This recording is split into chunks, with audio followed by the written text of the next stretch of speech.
அன்பார்ந்த தேவனுடைய பிள்ளைகளே, மீண்டுமாக உங்கள் யாவரையும் இந்த அக்டோபர் மாதம் 3ஆம் நாள் வியாழக்கிழமையின் காலை வேளையிலே சந்திப்பதிலே மிகுந்த மகிழ்ச்சி அடைகின்றோம். இந்த காலை நேர இறை தியானத்தை ஆரம்பிக்கலாம். நமது ஆரம்பம் பிதா, குமாரன், பரிசுத்த ஆவியின் நாமத்தில் உள்ளது. ஆமேன். ஜெபிப்போம். மகா இரக்கமும் கிருபை நிறைந்த நல்ல ஆண்டவரே, எங்களை படைத்து பராமரித்து எங்களை வாழ்வித்து புது வாழ்வு தருகிறவரே, எங்களுக்காய் கல்வாரி சிலுவையில் மரித்து ரத்தம் சிந்தி மீட்டவரே, தூய ஆவினாலும் வசனத்தினாலும் திருச்சபையினாலும் எங்களை வழிநடத்தி வருகிறவரே, ஸ்தோத்திரிக்கிறோம். இதோ ஆண்டவரே, இந்த காலை வேளையிலே கூட குளிர்ச்சியை தந்திருக்கிறேன். கடந்த இரவில் நல்ல மழையை ஆண்டவரை தந்திருக்கிறேன். இன்னும் அதிகமான மழையை எதிர்பார்க்கிறோம். என்னுடைய பாலாறு நிரம்பத்தக்கதாகவும் என்னுடைய குளங்கள் குட்டைகள் எல்லாம் நிரம்பி ஆண்டவரே, எங்களுடைய கால்நடைகள் விவசாயம் செழிக்க கர்த்தர் கிருபைத்தார். இந்த நாளின் இறை வார்த்தையை ஆசீர்வதியும் ஆண்டவரே, நீர் பேசும் ராஜா நாங்கள் கேட்கிறோம். இந்த நாளின் பாடல் வேலை ஜெப வேலையை ஆசீர்வதித்தார். இதை கேட்கின்ற எல்லா மக்களுக்கும் உம்முடைய ஆசீர்வாதங்களை தந்து வழி நடத்தும். மரித்து உயிர் தெழுந்த ரட்சகராக இயேசுவின் மூலம் ஜெபிக்கிறோம் நல்ல பிதாவே, ஆமேன். காலை வேளையில் 297வது ஞான பாடலாகிய பிளவுண்ட மலையே புகலிடம் தாருமே என்ற பாடலை சாரோடு இணைந்து பாடுவோம். 297.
கிறிஸ்து இயேசுவில் மிகவும் அதிகமாக நேசிக்கப்படுகின்றவர்களே, மீண்டுமாக உங்கள் யாவரையும் இறைமைந்தன் இயேசுவின் திருப்பெயராலே இந்த அக்டோபர் மாதம் 3ஆம் நாளில் சந்திப்பதில் மிகுந்த மகிழ்ச்சி அடைகின்றோம்.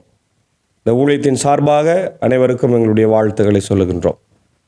இந்த நாளிலும் நாம் தியானிக்கும்படியாக தேர்ந்து கொண்ட கடவுளுடைய வார்த்தை, அது எபிரேயர் 2ஆம் அதிகாரம் 1 முதல் 10 வசனங்களில் இருக்கின்ற வார்த்தைகள். இந்த பகுதி நாம் இரண்டாய் பிரிக்கிறோம். 1 ஒப்பற்ற மீட்பு, 1 முதல் 4 ஒப்பற்ற மீட்பு, 5 முதல் 10 கிறிஸ்துவே நம் மீட்பர், கிறிஸ்துவே நம் மீட்பர். அன்பானவர்களே, மீட்பு என்பது நம்முடைய வாழ்க்கையில் மிகவும் முக்கியத்துவம் வாய்ந்தது. இன்றைக்கு எல்லாருக்குமே மீட்பு தேவை. எல்லாரும் வழி விலகி பாவத்திலே நாம் சிக்கி உழன்று கொண்டிருக்கிறோம். ஆகவே பாவத்திலிருந்து நம்மை மீட்க மீட்பர் வந்தார். அந்த மீட்பருடைய பாடு மரணம் உயிர்த்தெழுதல் வழியாக நாம் ரட்சிக்கப்பட்டிருக்கிறோம் என்பதை மறந்துவிடக்கூடாது. அதைதான் இங்கே எபிரேய ஆக்கியோன் நமக்கு இந்த காலை வேளையிலே சொல்லிக் கொடுக்கின்றார். எனவே நாம் கேட்டறிந்த செய்தி நின்று வழுவி விடாது இருக்குமாறு மிகவும் எச்சரிக்கையாக இருக்க வேண்டும். ஏனெனில் வான தூதர் வழி எடுத்து உரைக்கப்பட்ட செய்தி உறுதியாய் இருந்தது.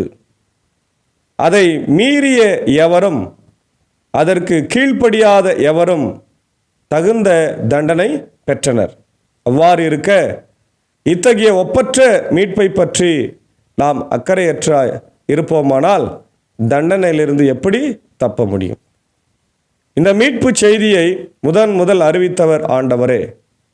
இதை கேட்டவர்களும் இதனை நமக்கு உறுதிப்படுத்தி உள்ளனர். கடவுளும் அடையாளங்கள், அருஞ்செயல்கள், பல்வேறு வல்ல செயல்கள் மூலமாகவும் தாம் திருவுள படியும் தூய ஆவியின் கொடைகளை பகிர்ந்தளித்த பின் மூலமாகவும் இதற்கு சான்று பகர்ந்திருக்கிறார். அன்பானவர்களே, ரொம்ப அழகா இங்கே இந்த ஆக்கியோன் சொல்லுகிறார். நாம் ஆண்டவருடைய நற்செய்தியை ஏற்கனவே நாம் பெற்றிருக்கிறோம். ஹல்லேலூயா, ஆமென்.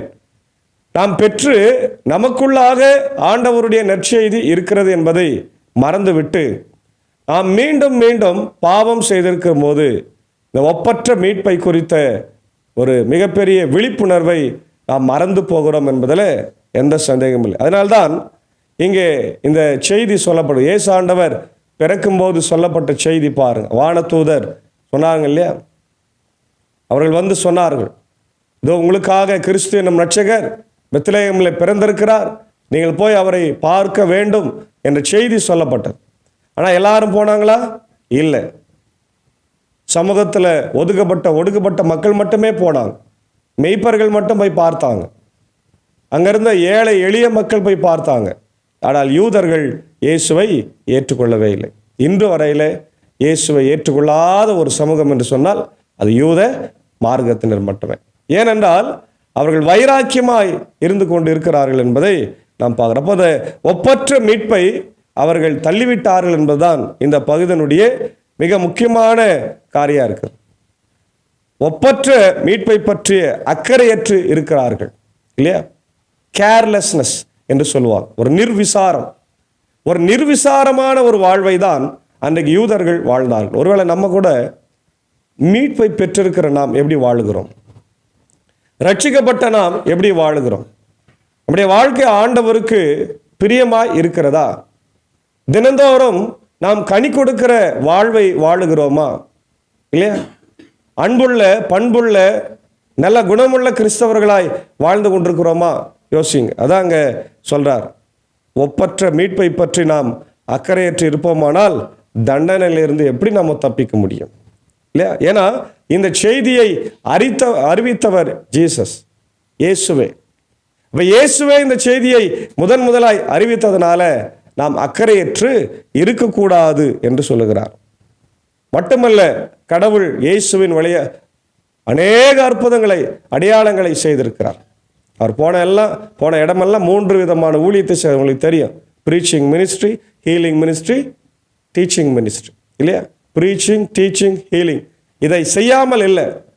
அதனால்தான் அதை ஞாபகப்படுத்தவே நம்ம ப்ரீச்சிங் மினிஸ்ட்ரி செய்கிறதுக்கு ஊழியங்களையும், டீச்சிங் மினிஸ்ட்ரி செய்கிறதுக்கு பள்ளிக்கூடங்களையும் கல்லூரிகளையும், இல்லையா, ஹீலிங் மினிஸ்ட்ரி செய்கிறதுக்கு மருத்துவமனைகளையும் நம்ம வைத்திருக்கின்றோம்.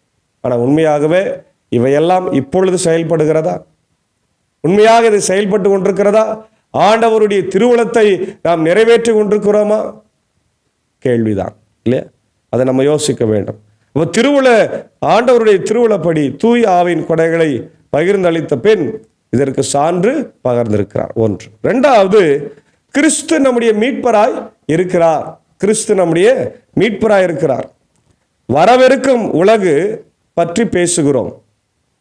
கடவுள் அதனை வானதூதரின் அதிகாரத்திற்கு பணிய செய்யவில்லை.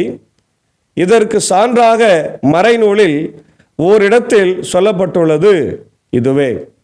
அதாவது வரவிருக்கின்ற பரலோக வாழ்வை பற்றி இங்கே பேசப்படுகிறதை நம்ம பார்க்கிறோம். அதற்கு ஒரு உதாரணமாக மனிதனை உதாரணமாக இங்கே இந்த ஆக்கியோன் சொல்லுகிறார். ஏன்னா, மனிதரை நீர் நினைவில் கொள்வதற்கு அவர்கள் எம்மாத்திரம், மனித பிறவைகளை நீர் ஒரு பொருட்டாக எண்ணுவதற்கு அவர்கள் எம்மாத்திரம்.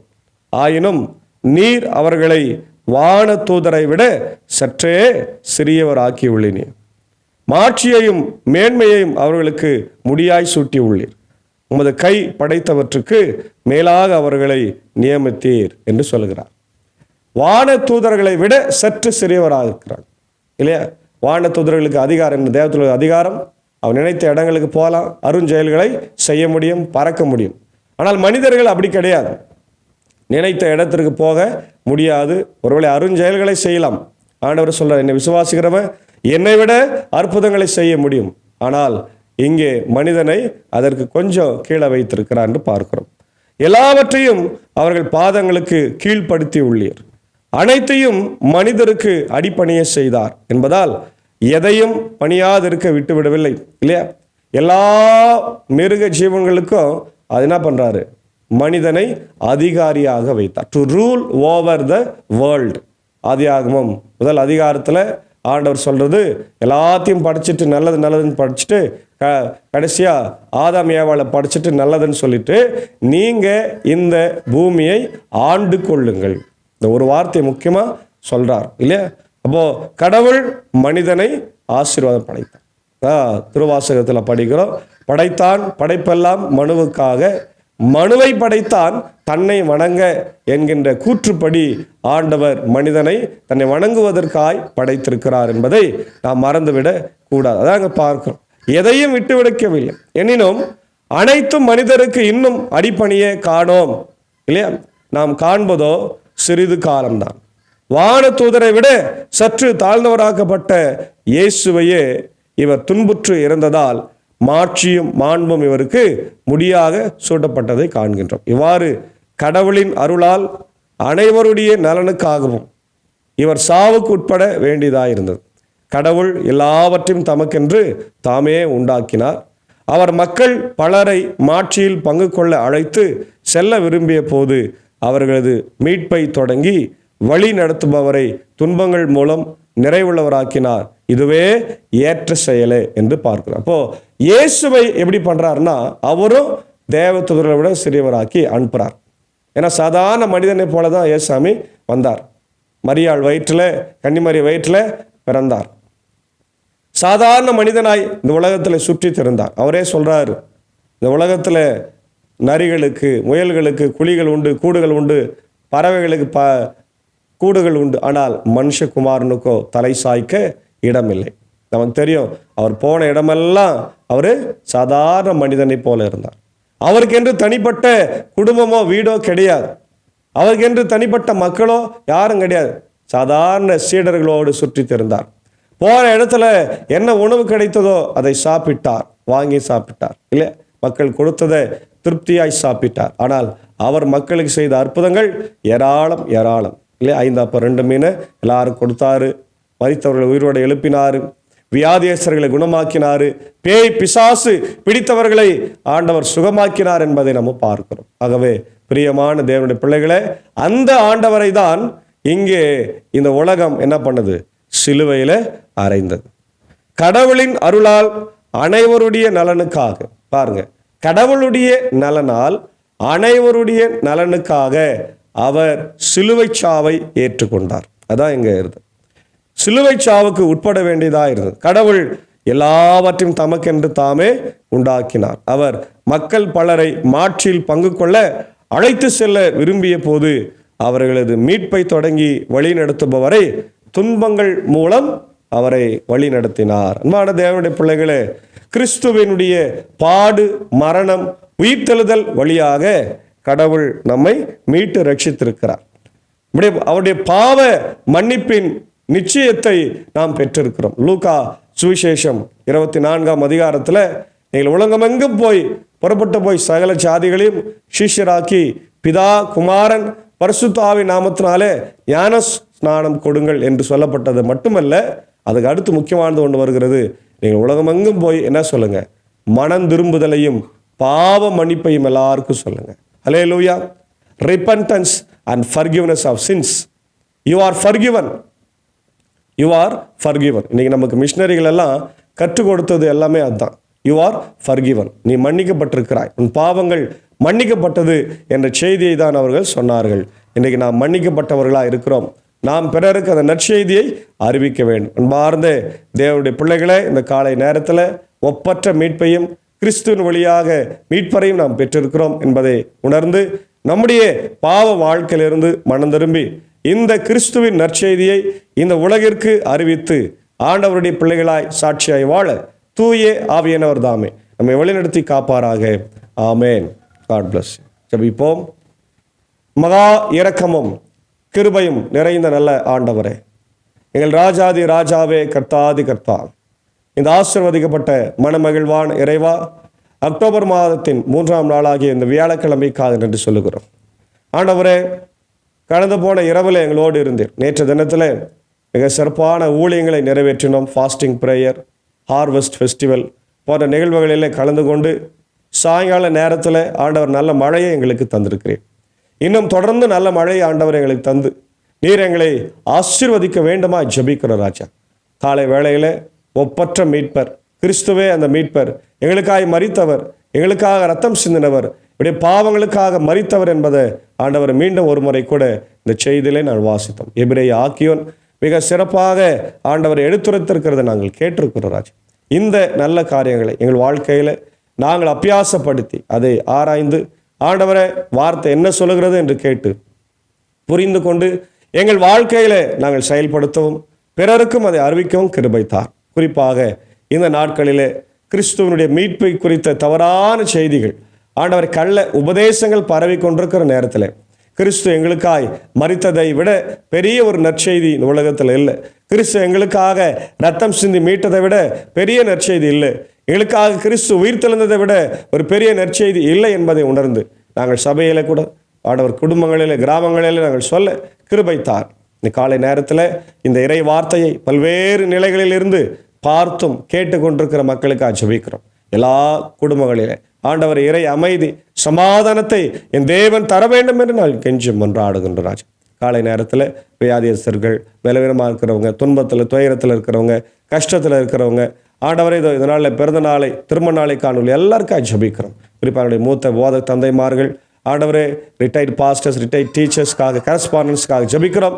ஆண்டவர் எல்லாரையும் கண்ணோக்கிப்பார். வயது மூப்பி நிமித்தமாக ஏற்பட்டிருக்கிற பலவீனங்கள், ஆண்டவர் உடல் வியாதி உபாதைகளின் மூலமாக ஏற்பட்டிருக்கிற பலவீனங்களிலிருந்து எங்கள் மக்களை காத்தரலும். என்னுடைய இந்திய சுவிசேஷ லுத்தரன் திருச்சபை 3 சபை சங்கங்கள் போதர்களுக்காக ஜெபிக்கிறோம்.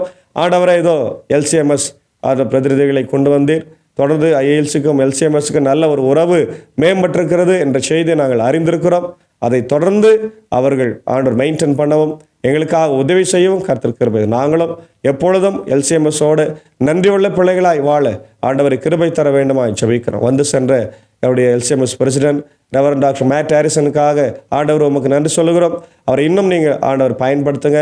இப்படி நிறைய ஆண்டவர் இந்திய திருச்சபைக்கு தேவையான பண உதவிகளையும் ப்ராஜெக்ட்ஸையும் அவர்கள் கொடுக்கும்படியாய் கர்த்தாவரை கிருபை தர வேண்டுமா ஜெபிக்கிறோம். என்னுடைய ILC பிரசிடென்ட்டுக்காக, சினாட் ஆண்டவர் பிரசிடென்ட்டுக்காக, எல்லா பிரசிடென்ட்ஸுக்காக ஜெபிக்கிறோம்.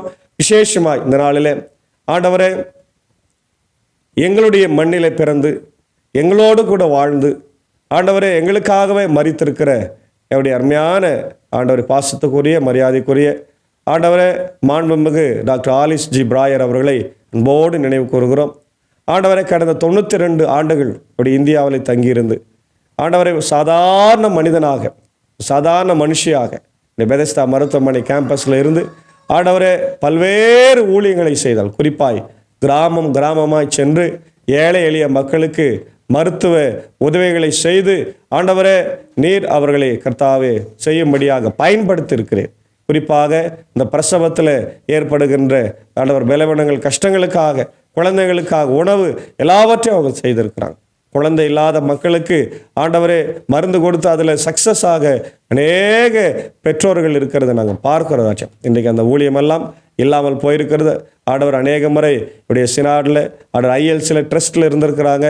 நிறைய சபைகளுக்கு பணம் கொடுத்துருக்குறாங்க, இடங்களை வாங்கி கொடுத்துருக்குறாங்க ராஜா. இந்த மாதிரி நல்ல காரியங்களை செய்தவர்கள் இன்றைக்கு எங்களோடு இல்லை. இன்றைக்கு ஆண்டவரே அவருடைய உடலை நாங்கள் பெதெஸ்தா கேம்பஸில் அடக்கம் செய்ய இருக்கிறோம். ஆண்டவரே வருகிற ஆயர்களையும் சபையாரையும் நீர் ஆசீர்வதியும். அவள் வந்து கண்ணீரஞ்சலி செலுத்தி மரியாதை செலுத்தி அவள் அடக்கம் செய்ய கர்த்தர் கிருபை தர வேண்டும் என்று நாங்கள் கெஞ்சி கொண்டாடுறோம். தொடர்ந்து இந்த நாளில் கூட ஆண்டவரே வியாதியாய் பலவீனமாக இருக்கிற மக்கள் எல்லாருக்காக ஜெபிக்கிறோம். உலகம் தர முடியாத சமாதானத்தை ஆறுதலை தார். குறிப்பாய் உடைய அருமையான ஏஞ்சலின் அக்காவுடைய ஆண்டவரை உடன் பணியாற்றுகிற பேராசிரியை, முத்தரங்கம் கல்லூரியில் பணியாற்றுகிற திருமதி சரளா, திரு ரவி ஐயா அவளுடைய அன்பு மகன் கிஷோருக்காய் ஜெபிக்கிறோம். இந்த நாளிலே தன் பிறந்த நாளை ஆண்டவரை கண்டு நன்றி செலுத்துகிற போதும் இப்படி கிருபை மகனோடு இருக்கட்டும். மகனுக்கு தேவையான ஆசீர்வாதங்களை தாரும். இன்று என்றும் மகிழ்ச்சியோடு சுபட்சத்தோடும் நல்ல உடல் ஆரோக்கியத்தோடும் ஆத்ம பலத்தோடும் பெற்றோருக்கும் ஆண்டவரை மற்றவர்களுக்கும் பயந்து நடந்து எல்லா விதமான ஆசீர்வாதங்களை பெற்றுக்கொள்ள கிருபை தார். இன்னும் யாரெல்லாம் பிறந்த நாளை திருமண நாளை காணுகிறார்களோ எல்லாரும் ஆசீர்வதிங்க. என்னுடைய அன்பு சகோதரி ஆண்டவர் நரியம்பட்டு பகுதியை சேர்ந்த திருமதி அபிதா அவர்களுக்காக ஜபிக்கிறோம். இளைய மகள் ஆண்டவர் வெளிநாட்டில் பணியாற்ற வேண்டும், அதற்கு நல்ல வேலை வேண்டும் என்று ஜபிக்கும்படியே கேட்டிருந்தார்கள். அதற்காக ஜபிக்கிறோம். தடைகளை மாற்றி சீக்கிரமாய் கிடைக்கும்படியாக இந்த தேவன் கிருபை தர வேண்டும் என்று எஞ்சி மன்றாடுகிறோம். தொடர்ந்து ஆண்டவரே இந்த ஊழியத்தில் இருக்கிற அப்படி அன்பர் சாருக்காக, ஏஞ்சி அக்காவுக்காக, அன்பான பிள்ளைகள் மாத்தால் மறைகளுக்காக ஜபிக்கிறோம். இல்லத்தை திறந்து கொடுத்து ஊழியத்தை செய்ய ஆண்டவரை எங்களுக்கு வாய்ப்பு கொடுத்திருக்கிறார்கள். தொடர்ந்து நம்முடைய கிருபை சாரோடும் அக்காவோடும் பிள்ளைகளோடு இருக்கட்டும். இசை வழி பயணத்தில் எங்களோடு இருக்கிற சாக்கோ சாருக்காக டீச்சருக்காக ஜபிக்கிறோம். நேற்று தினத்தில் கூட ஆர்வஸ் ஃபெஸ்டிவல் கலந்து கொண்டு நாமத்தை துதித்து மகிமைப்படுத்தினோம். தொடர்ந்து அவரை வல்லமையாய் தேவனே எங்கள் பகுதியில் எடுத்து பயன்படுத்த வேண்டுமா ஜபிக்கிறோம். தொடர்ந்து இந்த குழுவை ஆண்டவனை எடுத்து பயன்படுத்துங்க. இந்த காலை நேரத்தில் இப்படி தேசத்திற்காக உலக நாடுகளுக்காக அமைதிக்காக ஜபிக்கிறோம்.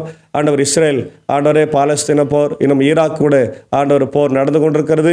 இவர்களெல்லாம் ஆண்டவர் நடக்காமல் அமைதியான ஒரு சூழ்நிலை உருவாக்கும்படியாக கெஞ்சி மன்றாடுகிறோம். இந்த நாளின் எல்லா பணிகளையும் பயணங்களையும் கர்த்தர் எங்களுக்கு ஆசீர்வதியும்.